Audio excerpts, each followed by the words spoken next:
Hello students, this is Soumya and welcome to my YouTube channel Engineers Stop, and in today's video we will talk about registers of 8085 microprocessor. Okay, तो आपके जो 8085 microprocessor के registers हैं उन्हें हम दो category में divide करते हैं.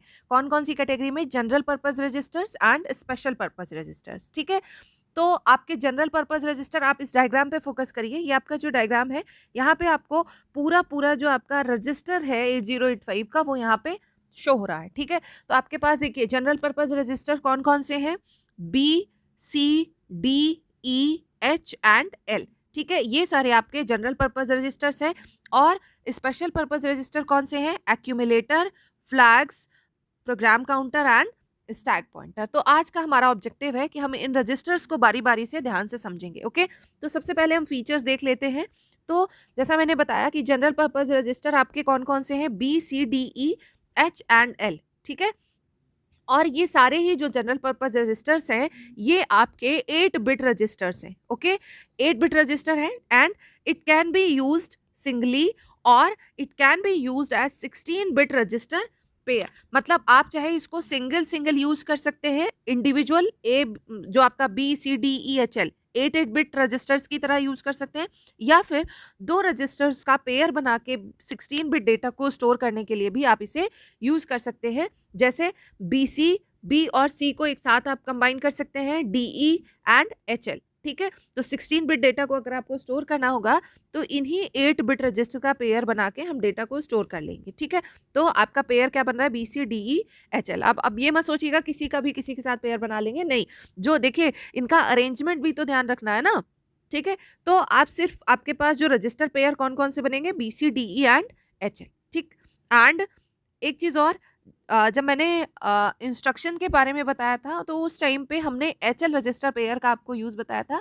एक बार फिर से वही रिपीट कर देते हैं कि H and L can be used as data pointer to hold the memory address. मतलब कोई भी ऐसा इंस्ट्रक्शन रहता है जहां पे आपको मेमोरी एड्रेस गिवन होगा, डायरेक्टली ना गिवन होके सिर्फ एम लिखा है, तो उसके लिए आप एच और एल रजिस्टर्स के कंटेंट को देख के उसे कंबाइन कर लेंगे तो आपको मेमोरी एड्रेस मिल जाएगा. तो आप कह सकते हैं कि आपका ये जो जितने भी रजिस्टर पेयर हैं उसमें से एच एंड एल ये जो है ये स्पेशल रजिस्टर्स है. ठीक है, स्पेशल रजिस्टर पेयर है.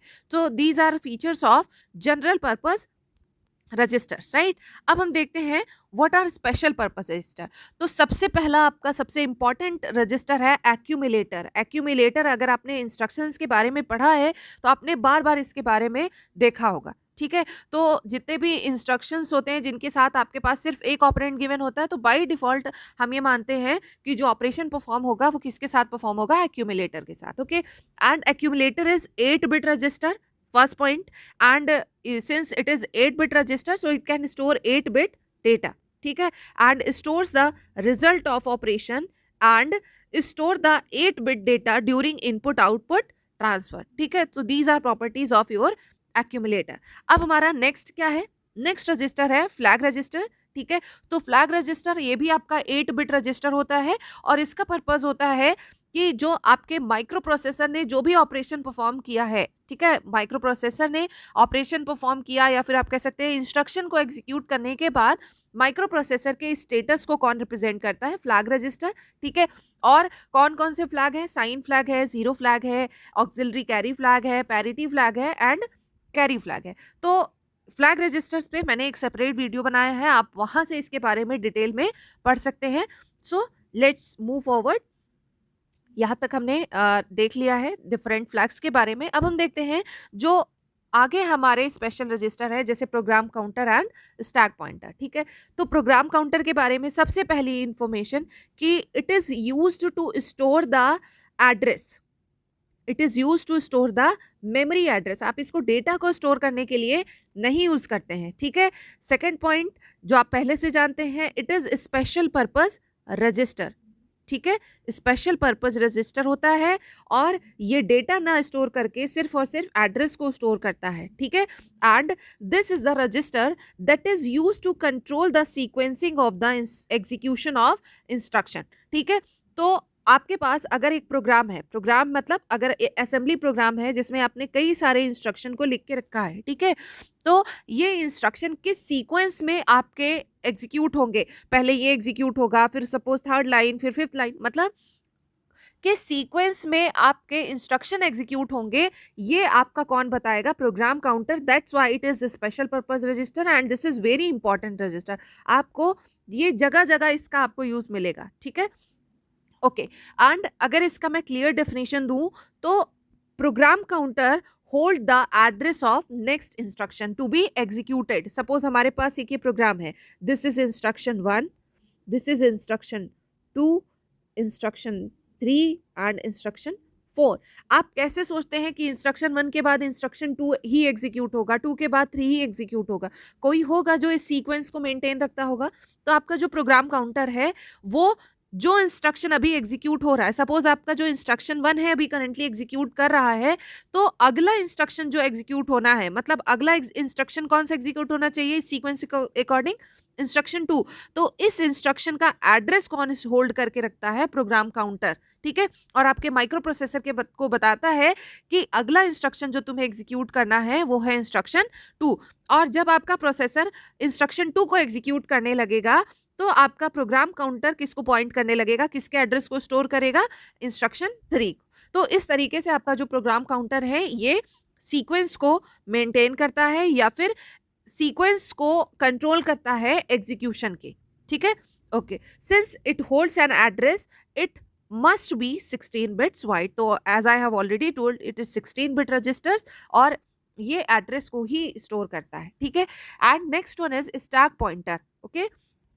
तो स्टैक पॉइंटर भी आपका सबसे पहला point, it is special purpose register, okay. And ये आपका 16 बिट रजिस्टर है, ठीक है, that is use two point into the memory, ठीक है, क्योंकि इसे मेमोरी को पॉइंट करना है तो ऑब्वियसली इसे 16 बिट का होना पड़ेगा, क्योंकि आपका जो 8085 है इसका जो एड्रेस होता है वो 16 बिट का होता है। तो जिस रजिस्टर को भी एड्रेस होल्ड करना है उसे 16 बिट का होना पड़ेगा, ठीक है।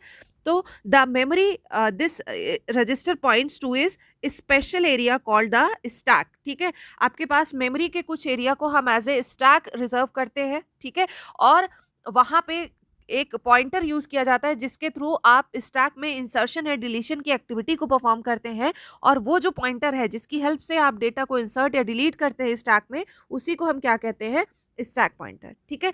So stack is an area of memory use to hold the data that will be retrieved soon and stack is usually accessed and last in first out fashion, means जो data पहले रखा गया है वो सबसे बाद में उठाया जाएगा, ठीक है। तो आपके पास जो मेमोरी होती है, मेमोरी के कुछ पोर्शन को हम स्टैक की तरह रिजर्व रखते हैं, और ये वो एरिया होता है जो फ्रीक्वेंटली एक्सेस किया जाएगा, मतलब जो रिसेंटली डेटा अभी एग्जीक्यूट हो रहा है या जो रनिंग में है वो डेटा आपका स्टैक में रखा जाता है, ठीक है। और इस एरिया में अगर आपको इंसर्शन एंड डिलीशन करना है तो उसके लिए आपको स्टैक पॉइंटर की ज़रूरत होगी, ठीक है। तो स्टैक एरिया में एड्रेस को डिफाइन करने के लिए या एड्रेस को पॉइंट करने के लिए हम जिस रजिस्टर को यूज़ करते हैं that is your stack pointer, okay. So this is all about the registers of 8085 microprocessor. तो अगर आपको कोई डाउट रह गया हो तो आप मुझसे कमेंट करके पूछ सकते हैं। मैंने वैसे सारे ही रजिस्टर कवर कर लिए हैं, एक्यूमुलेटर के बारे में हमने बात कर ली, ठीक है, एंड फ्लैक्स का मैंने सेपरेट वीडियो बनाया है और आपको बता भी दिया है बेसिक इसके बारे में। और these are general purpose register and program counter and stack pointer are special purpose register, and इसके बारे में भी हमने डिटेल में बात कर ली है। So that's all about the registers of 8085। और कोई डाउट हो तो आप कमेंट करके पूछिए। अगर वीडियो पसंद आए तो आप मेरे चैनल को ज़रूर सब्सक्राइब कीजिएगा और बेल आइकन को प्रेस कीजिएगा ताकि फर्दर वीडियोस के नोटिफिकेशन मिलती रहे। Bye bye, take care, stay home, stay safe.